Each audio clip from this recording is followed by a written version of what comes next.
نبی کے سامنے آواز اونچی کرنا یہ زیادہ بڑی بے ادبی ہے یا نبی کے فیصلے کو نہ ماننا یہ زیادہ بڑی بے ادبی ہے؟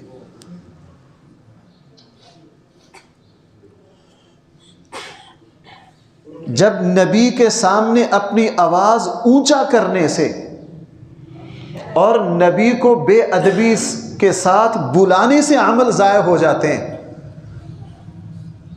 جو یوں کہہ لیجئے کہ بے ادبی کا ایک ابتدائی درجہ ہے، تو آگے ایمان والوں کو سمجھ لینا چاہیے کہ جو اللہ اور اس کے رسول کے فیصلے کو نہ مانے وہ کتنی بڑی بے ادبی اور گستاخی کر رہا ہے۔ اس کے عمل تو کیا ضائع ہوں گے، اس کا ایمان بھی ضائع ہو جائے گا، اس کا ایمان بھی کیا ہو جائے گا۔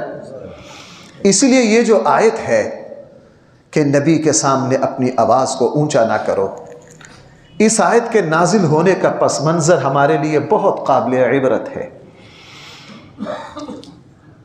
قبیلہ بنو تمیم حضور علیہ السلام کی خدمت میں آیا۔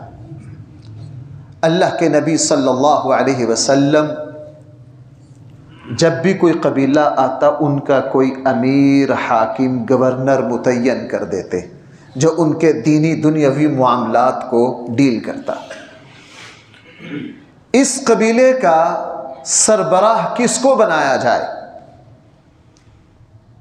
اللہ کے نبی صلی اللہ علیہ وسلم کی کابینہ کے ضروری رکن وہ حضرات شیخین حضرت ابوبکر اور حضرت عمر تھے۔ اس طرح کے واقعہ کو لے کر ہمارے یہاں ایک بدبخت اور گستاخ فرقہ ہے، وہ حضرت ابوبکر اور حضرت عمر پر بڑی زبان کھولتا ہے۔ اس لیے میں جو آج کا میرا موضوع ہے اس کی تمہید بھی باندھنا چاہ رہا ہوں اور ذہن سے یہ غلطی بھی صاف کرنا چاہ رہا ہوں کہ جی یہ کیسے ہو گیا، حضور کے سامنے یہ کیسے بولے۔ حضرت علی رضی اللہ عنہ خود فرماتے ہیں کہ کوئی اہم فیصلہ اور اہم مشورہ ایسا نہیں، اللہ کے نبی جب تک حضرت ابوبکر اور حضرت عمر سے مشورہ نہ کر لیتے تو اس کا فیصلہ نہ کرتے۔ آپ کو پتہ ہے کہ جو رفقائے کار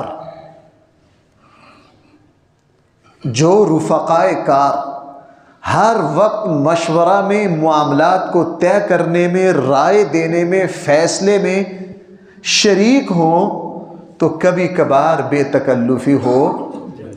اور آپ کو پتہ یہ دونوں حضرات نبی کریم صلی اللہ علیہ وسلم کے سوسر بھی ہیں، حضور علیہ السلام کے کیا ہیں؟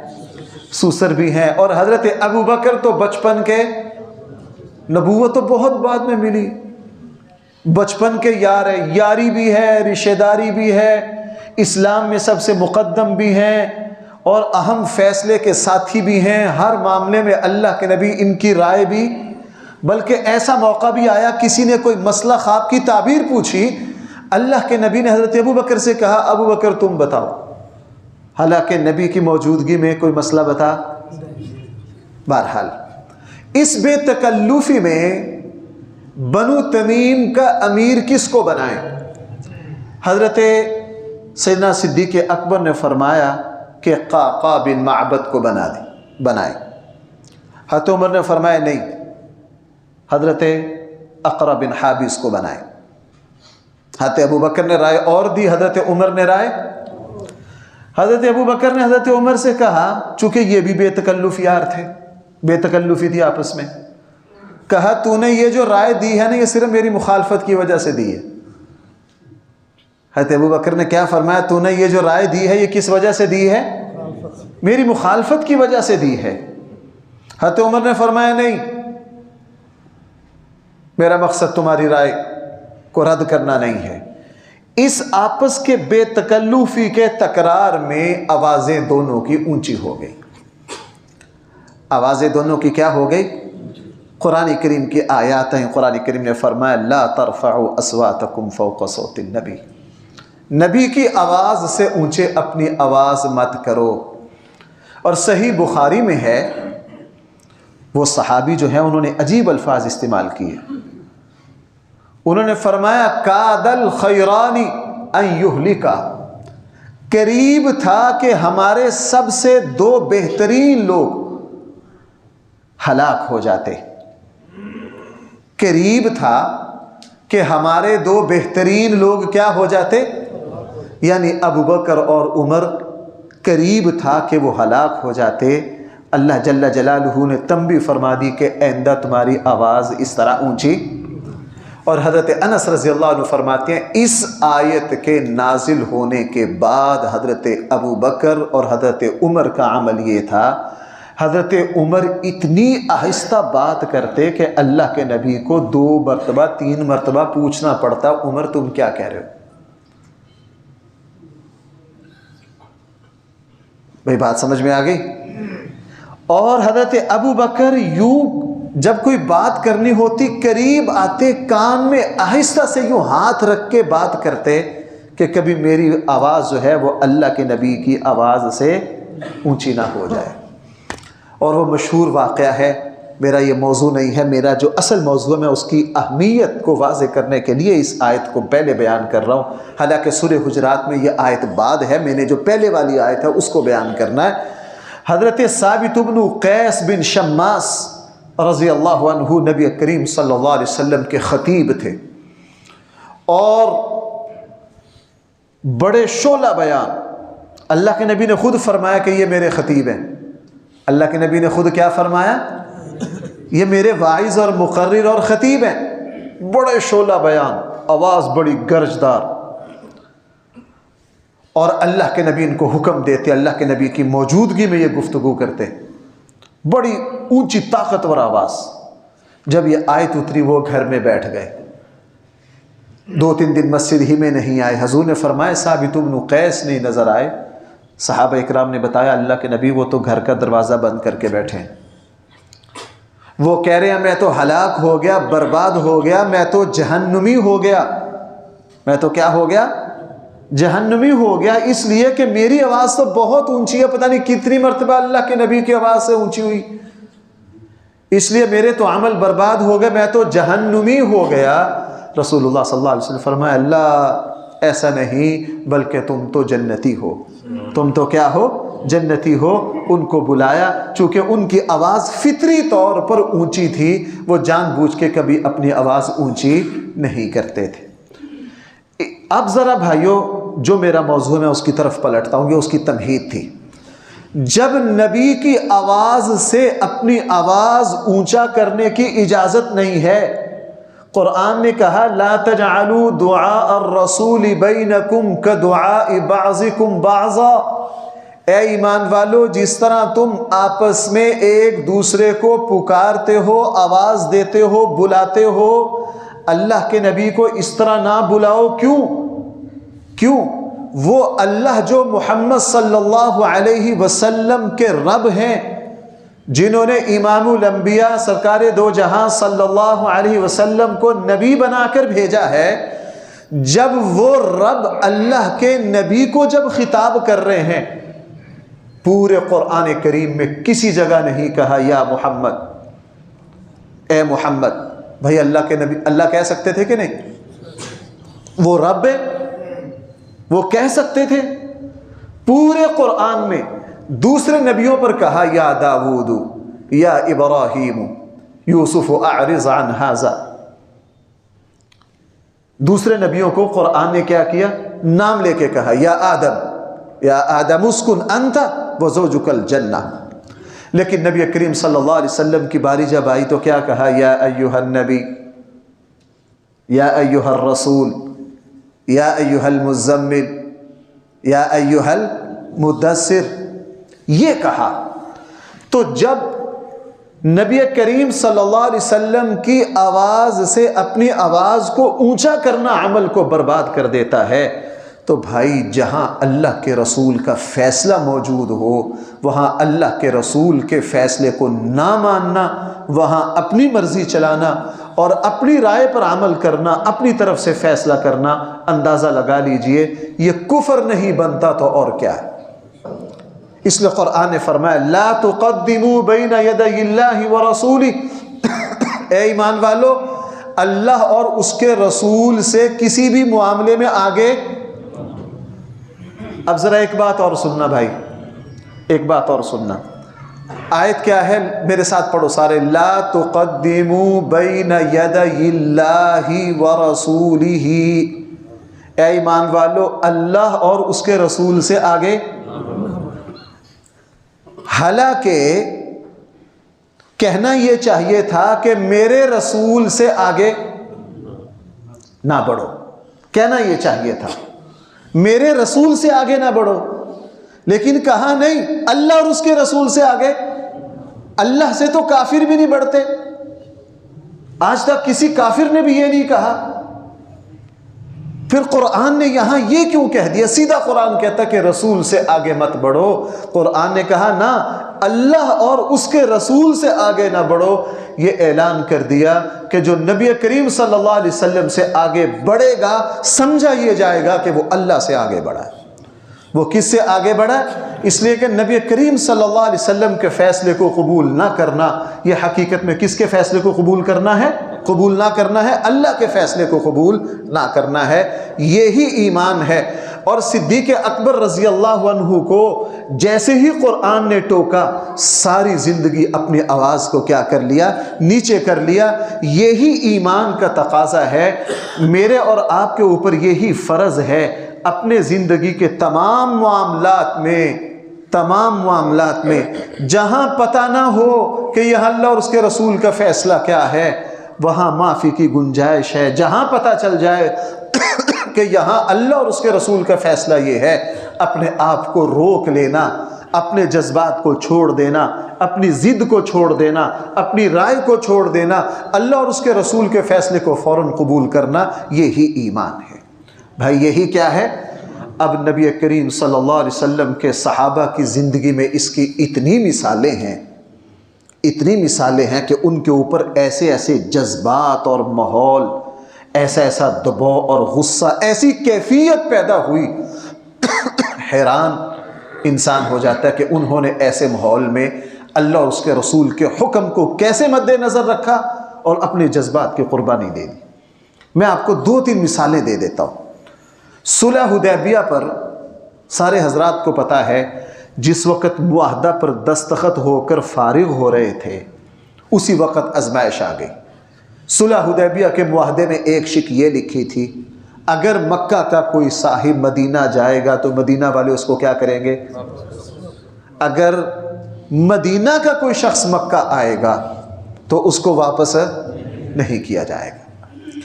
ابھی دستخط یہ معاہدہ مکمل ہوا ہے، اور اتفاق سے جس کافر سردار نے، بعد میں وہ مسلمان ہو گئے، جنہوں نے اللہ کے نبی سے اس معاہدے پر دستخط کیے، ابھی دستخط کر کے کپڑے جھاڑ رہے تھے کہ اسی کافر سردار کے مسلمان بیٹے حضرت ابو جندل، جن کو انہوں نے گھر میں زنجیروں سے باندھ رکھا تھا، وہ مسلمان تھے، وہ کسی طرح زنجیر توڑ کے وہاں پہنچ گئے۔ اور تاریخی کتابوں میں یہ ہے کہ وہ ایک زنجیر توڑ کے وہاں پہنچے تھے، باقی زنجیروں سے بندھے ہوئے تھے، لڑ کھڑاتے۔ آپ حضرات کو اندازہ نہیں اس کا، مکہ کہاں ہے، صلح حدیبیہ جہاں ہوئی ہے، حدیبیہ کہاں ہے؟ بھائی بہت زیادہ فاصلہ ہے، بہت زیادہ، کئی کلومیٹر کا، کئی میل کا فاصلہ ہے۔ ابو جندل پتہ نہیں کس طرح وہاں پہنچے ہوں گے زنجیروں سے بندھے۔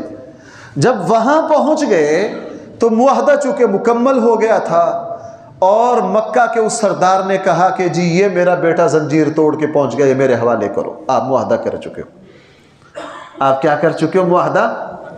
اب سارے صحابہ حضرت ابو جندل کی اس بے بسی کو دیکھ کر جوش میں آ گئے، کہا اللہ کے نبی یہ تو نہیں ہو سکتا، واپس دے دے اپنے ساتھی کو، چونکہ ان کے یہاں ساری رشتہ داریوں سے بڑی رشتہ داری ایمان کی تھی۔ کس کی تھی؟ ہاں، وہ خونی رشتوں سے زیادہ اہمیت دیتے تھے ایمان کے رشتوں کو۔ اللہ ہم سب کو یہ بات سمجھائے۔ ہم تو واپس نہیں جانے دیں گے۔ حضرت ابو جندل کو پکڑ لیا، اور اس کے والد نے کہا جی یہ معاہدے کی خلاف ورزی ہے، واپس کرو۔ رسول اللہ صلی اللہ علیہ وسلم نے فرمایا جی ان کو واپس کیا جائے۔ ان کو کیا کیا جائے؟ حضرت عمر جیسے بندے کانپ گئے کہ اللہ کے نبی ان کو واپس۔ یہ ہے کہ سارے صحابہ، 1400 صحابہ کے جذبات یہ کہ ہم ان کو واپس، اللہ کے نبی نے فرمایا نہیں، یہ معاہدہ کر چکے ہیں، ان کو کیا کرنا ہے؟ واپس کرنا ہے۔ اب صحابہ اکرام غصہ بھی آ رہا ہے، پتہ نہیں ان پر کیا کیفیت ہوگی، ادھر ان کے امام اور نبی کیا کہہ رہے ہیں، ان کو کیا کرنا ہے۔ تو علامہ ابن کثیر جیسے صاحب علم لوگوں نے لکھا ہے کہ جس وقت ابو جندل کو واپس کیا گیا تو صحابہ اکرام چیخیں مار کے رو رہے تھے۔ کیا کر رہے تھے؟ چیخیں مار کے رو رہے تھے، لیکن اپنے جذبات کو تو قربان کر دیا۔ جب اللہ کے نبی نے یہ کہہ دیا ان کو کیا کرنا ہے، کہا ہم سب کچھ قربان کر دیں گے، اب اللہ کے نبی کے فیصلے کو ماننا ہے، چونکہ قرآن کہہ رہا لا تقدموا بین یدی اللہ ورسولہ، اللہ اور اس کے رسول کے فیصلے سے آگے مت بڑھو۔ اس کی دوسری مثال لے لیجئے، اس کی اتنی مثالیں میں 2-4 دینا چاہتا ہوں، دماغ پر بہت آ رہی۔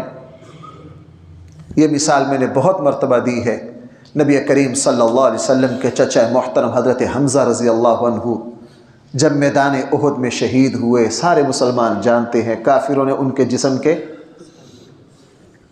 اور ان کا کلیجہ نکال کے چبایا گیا۔ صحابہ کرام نے ان کے جسموں کے ٹکڑے اکٹھے کیے، بکھرے ہوئے۔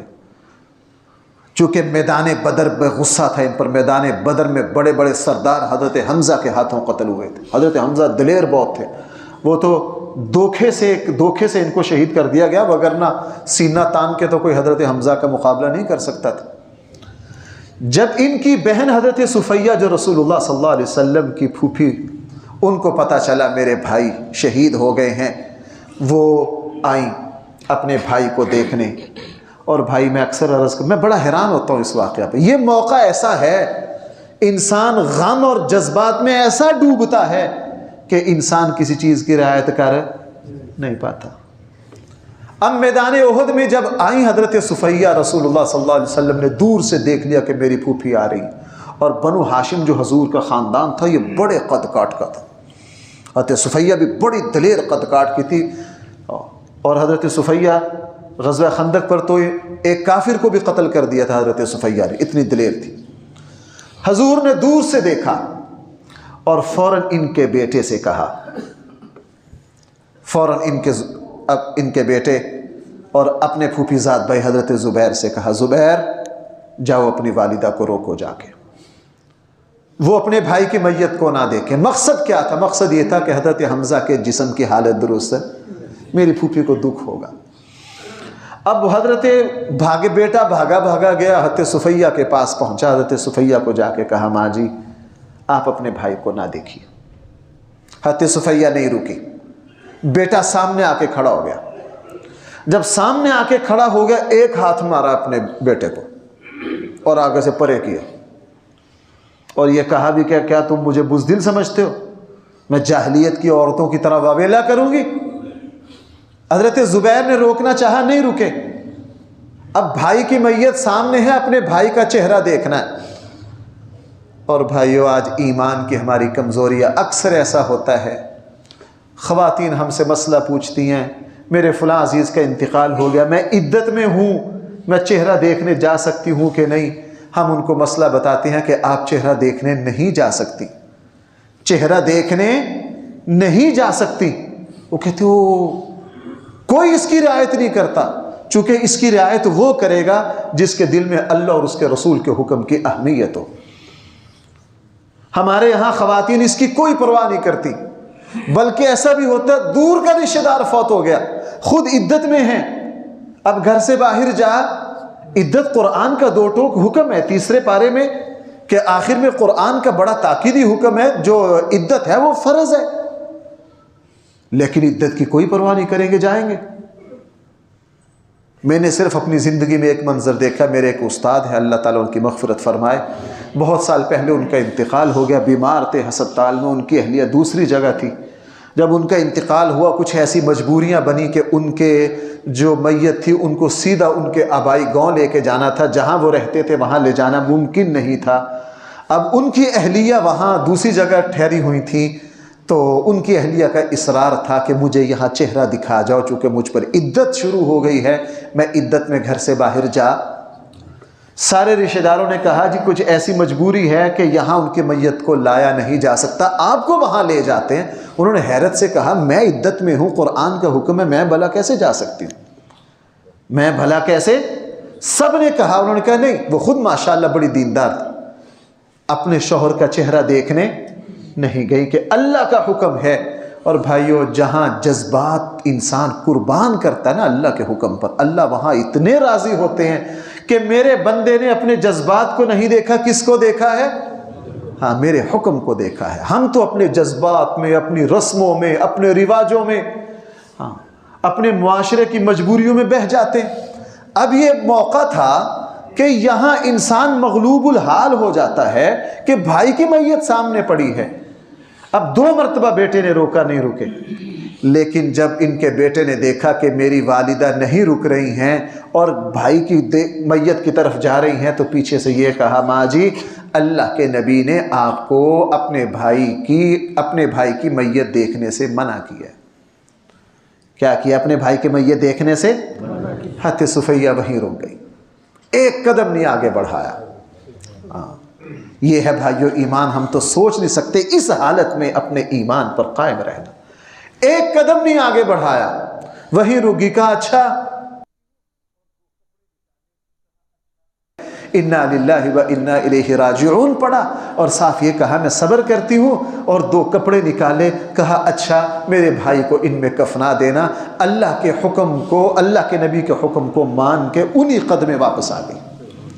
یہ ہے لا تقدموا بین یدی اللہ ورسولہ۔ اے ایمان والو، اللہ اور اس کے رسول سے آگے۔ اور بھائیوں، میں صرف یہی رہنا چاہتا ہوں، ہماری زندگی میں ہم کہاں کہاں بڑھتے ہیں، میں وہ مثالیں نہیں دینا چاہتا۔ میرے بھائیوں، آج ہمیں پتہ ہوتا ہے، آج کس کو نہیں پتا وراثت میں اللہ اور اس کے رسول کا حکم کیا ہے؟ آج کس کو نہیں پتا کہ شادی پر اللہ اور اس کے رسول کا حکم کیا ہے؟ ایسے ہمیں پتہ چل جاتا ہے، یہاں اللہ کے نبی کی منشا یہ ہے، لیکن ہم اس کی کوئی پرواہ نہیں کرتے۔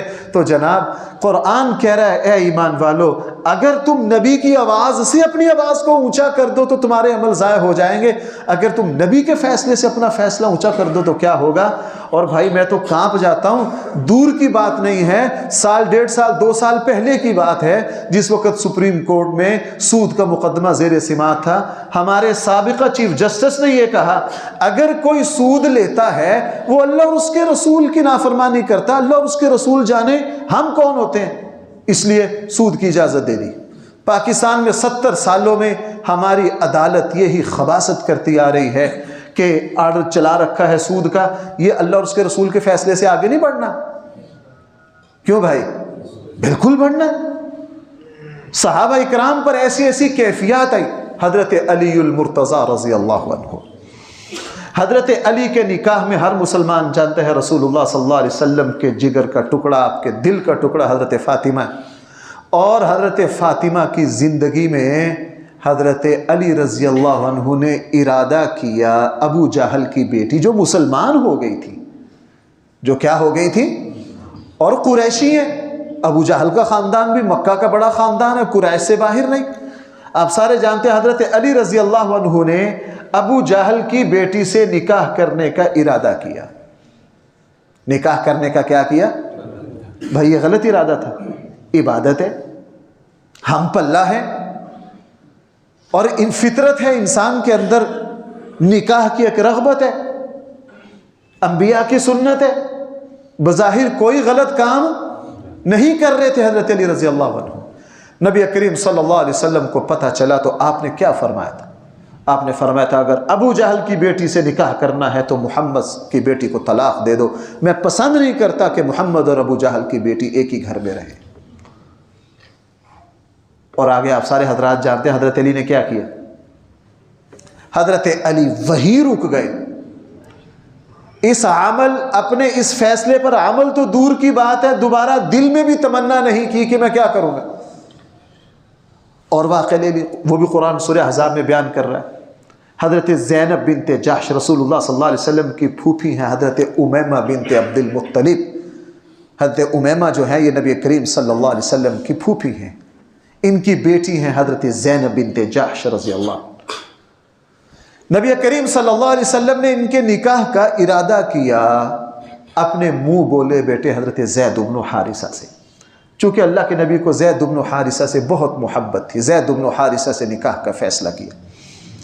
اور اللہ کے نبی نے خود نکاح کا پیغام بھیجا اپنی پھوپھیزاد بہن حضرت زینب بنت جحش کو، انہوں نے انکار کر دیا۔ اللہ کے نبی چاہتے تھے کہ میں اپنے منہ بولے بیٹے زید بن حارثہ کا نکاح یہاں کر دوں، اللہ کے نبی نے تاکید سے کہا، لیکن حضرت زینب اس پر آمادہ نہیں ہوئی۔ بعض میں یہ ہے کہ میں اپنے بھائی سے مشورہ کروں گی، کسی میں یہ ہے کہ اپنے اللہ سے اس طرح کے کچھ الفاظ کہیں۔ قرآن کریم نے کیا فرمایا؟ قرآن کریم نے فرمایا وَمَا كَانَ لِمُؤْمِنٍ وَلَا مُؤْمِنَةٍ إِذَا قَضَى اللَّهُ وَرَسُولُهُ أَمْرًا أَن يَكُونَ لَهُمُ الْخِيَرَةُ مِنْ أَمْرِهِمْ، جب اللہ اور اس کے رسول کسی معاملے میں اپنا فیصلہ صادر کر دیں، کسی مسلمان مرد کو اور کسی مسلمان عورت کو اجازت نہیں ہے کہ وہ یہ کہے کہ اب مجھے اس معاملے میں اختیار ہے۔ بھائی میری بات سمجھ پا رہے ہیں؟ اس کی بالکل اجازت نہیں ہے۔ اور میں نے عرض کیا بھائیوں، اب ہم اپنی زندگی پر غور کریں، اپنی زندگی پر غور کریں۔ ہم کرتے ہیں، ہمیں پتہ ہے، وراثت کی مثال میں نے دی ہے۔ ایک دن پہلے میرا ایک جگہ درس تھا، وہاں میں ایک مثال دے رہا تھا، ہمارے معاشرے میں ہے، اگر کہیں سودا کیا جائے، بیانہ لے لیا جائے، جس کو ہمارے ہاں ٹوکن کہتے ہیں، جی ٹوکن دے دیا، اگر بعد میں بندہ خرید نہ سکے تو ہمارے ہاں ٹوکن کیا کر لیا جاتا ہے؟ ضبط کر لیا جاتا ہے۔ ٹوکن کیا کر لیتے ہیں بھائی؟ 5 لاکھ روپے 2 لاکھ روپے اگر ٹوکن دیا، کیا ہو گیا؟ ضبط ہو گیا۔ اب اللہ کے رسول کا فیصلہ ہے، اس کو ضبط نہیں کر سکتے۔ سارا معاشرہ کر رہا ہے، سارا معاشرہ کر رہا ہے۔ اللہ کے نبی نے فرمایا کہ جو جوا کھیلے گا، جو جوا کھیلے گا، اللہ اس کی روحانیت کو برباد کر دیں گے۔ قرآن 7 پارے میں فرما رہا ہے، جو جوا کھیلے کبھی بھی اس کی عبادت میں توجہ نہیں رہ سکتی۔ اول تو عبادت کرے گا ہی نہیں، جوا میرا اللہ کے نبی نے اس کی کیا کیا۔ لیکن اب آج ہمیں پتہ ہے، ہم کرتے ہیں۔ اس وقت جہالت نہیں ہے، ہر کسی کو پتہ ہے کہ اللہ اور اس کے رسول کا فیصلہ یہاں کیا ہے۔ تو بھائیوں، صحابہ اکرام نے، اللہ کے نبی نے یہ جو فرمایا نا کہ تم احد پہاڑ کے برابر سونا صدقہ کر دو، یہ ایک مٹھی بھر جو صدقہ کریں تم ان تک نہیں پہنچ سکتے، ایسے دسیوں اسباب تھے۔ وہ اپنے ایمان میں کامل تھے، اور جس نیک عمل کے پیچھے ایمان کامل ہو وہ نیک عمل اتنا ہی اونچا ہو جاتا ہے۔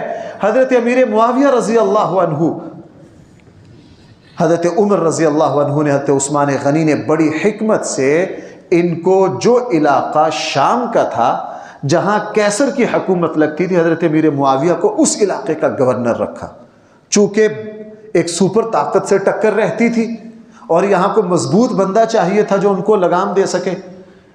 حضرت امیر معاویہ رضی اللہ عنہ نے ایک مرتبہ شامیوں سے جنگ بندی کا معاہدہ کر لیا، اور جب معاہدہ مکمل ہونے کی تاریخ آئی تو حضرت امیر معاویہ رضی اللہ عنہ نے ایک جنگی چال چلی، اور اللہ کے نبی کا ارشاد ہے کہ جنگ کے موقع پر چال چلنا جائز ہے۔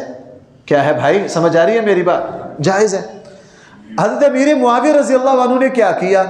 مثلا اگر آج شام کو معاہدہ پورا ہو رہا ہے نا جنگ بندی کا، تو ان کے خلاف جنگ کی تیاری 10 15 20 دن پہلے شروع کر کے خفیہ دستے مسلمانی کافروں کی سرحد پر پہنچا دیے، خفیہ، اور پروگرام یہ بنایا کہ جیسے ہی سورج غروب ہوگا معاہدہ کیا ہو جائے گا؟ پورا ہو جائے گا، معاہدہ پورا ہو جائے گا، اور کافروں کو توقع نہیں ہوگی کہ یہ اتنی جلدی ہم پر حملہ کر سکتے ہیں۔ معاہدہ پورا ہونے کے ظاہر ہے 2 4 8 10 دن کے بعد ہی کوئی حملے کا خطرہ ہوتا ہے، وہ غافل ہوں گے، ہم ان پر حملہ کر دیں گے۔ حضرت امیر معاویہ نے وہاں پہلے خفیہ اپنی تیاری، فوجی دستوں سے اسلحہ پہنچا کر تیاری مکمل کر لی۔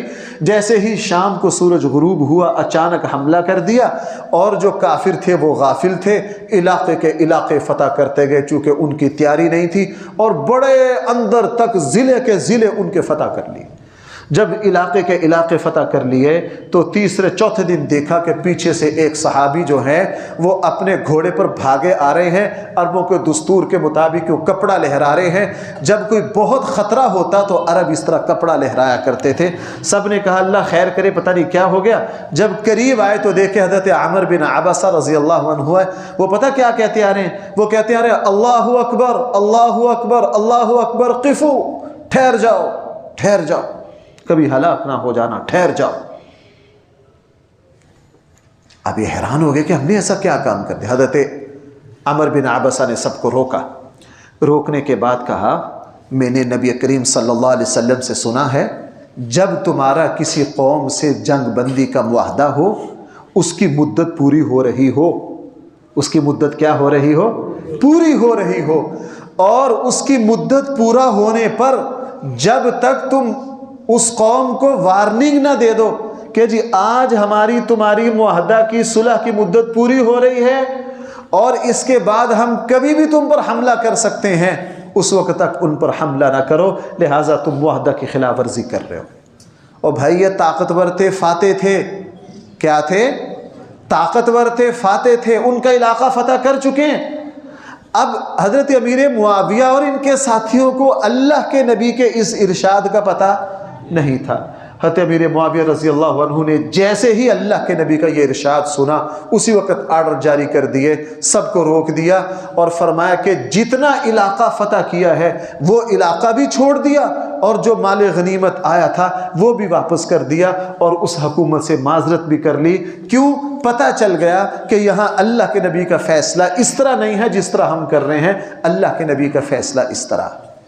بھائی میری بات سمجھ پا رہے ہیں؟ میں اتنی مثالیں دے رہا، یہ ایمان کیا میرے اور آپ پر بہت بڑا مطالبہ اور تقاضا ہے اس وقت کہ جہاں پتہ چلے قرآن کا حکم یہ ہے، اللہ کے نبی کا حکم یہ ہے۔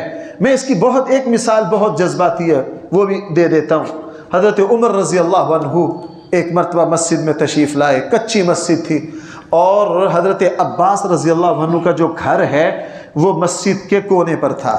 جو حضرات وہاں گئے ہیں اگر میں سمجھاؤں شاید سمجھ جائیں، اللہ کے نبی کو سلام عرض کرنے کے لیے جس دروازے سے داخل ہوتے ہیں بھائی اس دروازے کو کیا کہتے ہیں؟ واہ واہ، باب السلام۔ اس کو کیا کہتے ہیں؟ باب السلام۔ باب السلام کا یہ جو دروازہ، یہ جو وہ بنی ہوئی ہے نا ڈانٹ، یہ ڈانٹ ختم ہوتے ہی مسجد کی جو نکر ہے، یہ جو نکر ہے یہ حضرت عباس کا گھر ہے۔ یہ کس کا گھر ہے؟ حضرت عباس کا۔ وہ پرانے زمانے تھے، کچے گھر تھے، مسجد بھی۔ بارش بادل آئے ہوئے تھے، حضرت عمر رضی اللہ عنہ مسجد میں تشریف لائے تو دیکھا کہ حضرت عباس کی جو پشت تھی مسجد کی طرف ان کے مکان کی، ان کے پرنالے سے پانی آ رہا ہے، خون والا، خون آلودہ پانی مسجد سے گزر رہا ہے۔ اور اس وقت پکی مسجدیں نہیں ہوتی تھی، سادہ کچی مسجدیں تھیں وہ، بلکہ ہمارے اعتبار سے تو ہم ان کو مسجد ہی نہیں کہہ سکتے، اتنی سادہ مسجدیں تھیں۔ حضرت عمر نے جب مسجد میں دیکھا کہ بارش کا خون آلودہ پانی آ رہا ہے تو حضرت عمر کو بڑا غصہ، دیکھا کہاں؟ دیکھو سامنے پرنالے سے آ رہا ہے۔ اب پرنالہ کس کا ہے؟ حضرت عباس کا۔ پرنالہ کس کا ہے؟ حضرت عمر جلالی بندے تھے، وہاں نیزہ پڑا تھا، نیزہ لیا اور زور سے نیچے سے یوں پرنالے کو مارا، اکھاڑ کے وہ مارا کیسے مسجد میں۔ اور حضرت عمر بڑی سختی کرتے تھے اس پر۔ ہمارے یہاں اکثر دیکھا ہے کہ ہم مسجد میں بیٹھے گپ شپ مارتے رہتے ہیں، شور کرتے رہتے ہیں، لوگوں کی نماز خراب ہو رہی ہے اس کی بالکل پرواہ نہیں کرتے۔ اور بعض تو ایسے نادان ہوتے ہیں، میں نادانی کہہ سکتا ہوں، ان کو فون مسجد میں کہیں بیان ہو رہا ہے یا لوگ نماز پڑھ رہے ہیں یا ذکر و اذکار کر رہے ہیں۔ میں نے اسی ہفتے یا اس سے پچھلے ہفتے مسجد میں ایک نوجوان کو دیکھا، سلام پھیر کے تسبیح کے درمیان پر فون پر باتیں، پوری تسبیح کے درمیان وہ فون پر باتیں کرتا رہا، تیسری صف میں بیٹھ۔ بھائیو یہ ہمارا دین ہے۔ حضرت عمر رضی اللہ عنہ ایک مرتبہ مسجد میں آئے، دو بندوں کو دیکھا وہ باتیں کر رہے ہیں اور باتیں اونچی کر رہے ہیں۔ حضرت عمر غصے سے ان کے پاس آئے، کہا تم کہاں سے آئے ہو؟ کہنے لگا یمن سے۔ مسافر ہو؟ کہا ہاں۔ کہنے لگا اگر تم مسافر نہ ہوتے اور میں نے اللہ کے نبی کی زبان سے یمن والوں کی فضیلت کے بہت باتیں سنی ہیں، اگر یمنیوں کو فضیلت حاصل نہ ہوتی، تم مسافر نہ ہوتے، کوڑے سے تمہیں اتنا مارتا تمہاری چمڑی اتار دیتا۔ اگر باتیں کرنی ہے مسجد سے باہر جاؤ۔ اور ہم نے ماشاءاللہ مسجد کو ڈیرا سمجھ لیتے ہیں، لوگ بیٹھے ہیں، اعتکاف بیٹھ گئے یار دوست مل کے گپ شپ کے لیے، جو 3-4 نوجوان مل جاتے ہیں مسجدوں میں اعتکاف بیٹھ جاتے، کہتے ہیں ماشاءاللہ 10 دن دبا کے گپ ماریں گے، ادھر ادھر کی فیس بک بھی چلے گی فلاں۔ او بھائی یہ خدا کا دربار ہے، یہ کیا ہے؟ خدا کا۔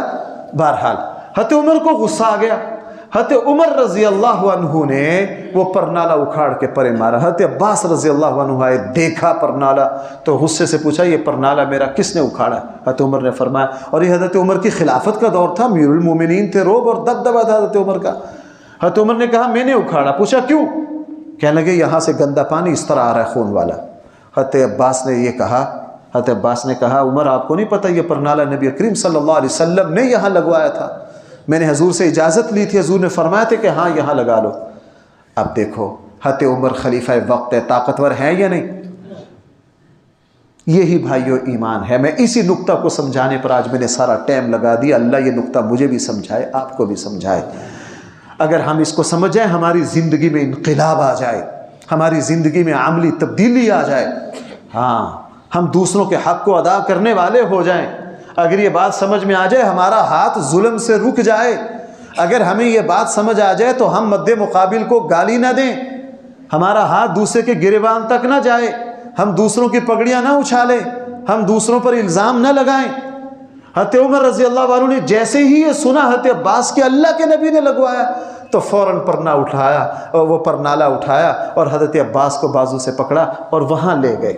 کافی فاصلہ ہے حضور کی مسجد اور اس کا، پرانی مسجد کا تو فاصلہ، وہ تو اب فاصلہ ختم ہو گیا نا۔ وہاں لے گئے اور وہاں جا کے حضرت عباس کو کہا کہ میں جھکتا ہوں، آپ میری کمر پر چڑھ کے اس پرنالے کو دوبارہ لگاؤ۔ ہاں یہاں اللہ کے نبی کا فیصلہ آ گیا تو میرا فیصلہ کیا ہے؟ کل عدم ہے۔ کس کا فیصلہ آ گیا؟ اللہ کے نبی۔ حضرت عباس نے کہا میں لگوا لیتا ہوں میں غلام سے، فرمایا نہیں ابھی لگاؤ۔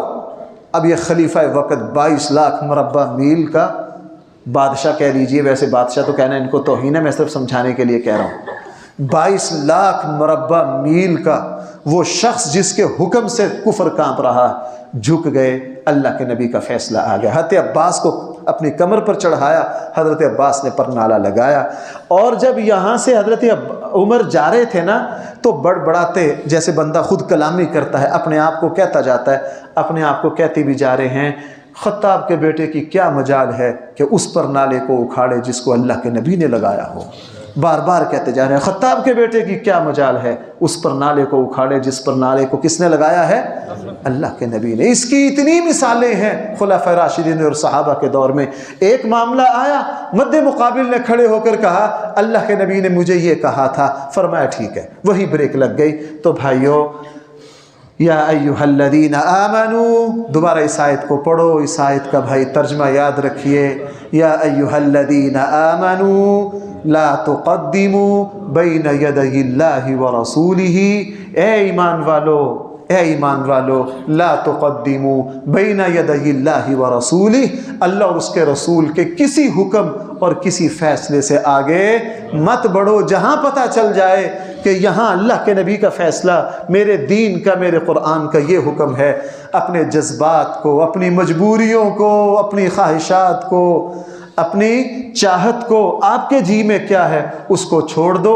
وقتی طور تکلیف ہوگی اپنے جذبات کو چھوڑنے کی، لیکن انشاءاللہ اگر یہ کڑوا گھونٹ پی جائیں گے تو محسوس ہوگا کہ میرے ایمان کی کیفیت کہاں سے کہاں پہنچ گئی ہے۔ اللہ تعالی ہم سب کو دین کا صحیح فہم عطا فرمائے اور ہم سب کو ایمان کے تقاضوں کو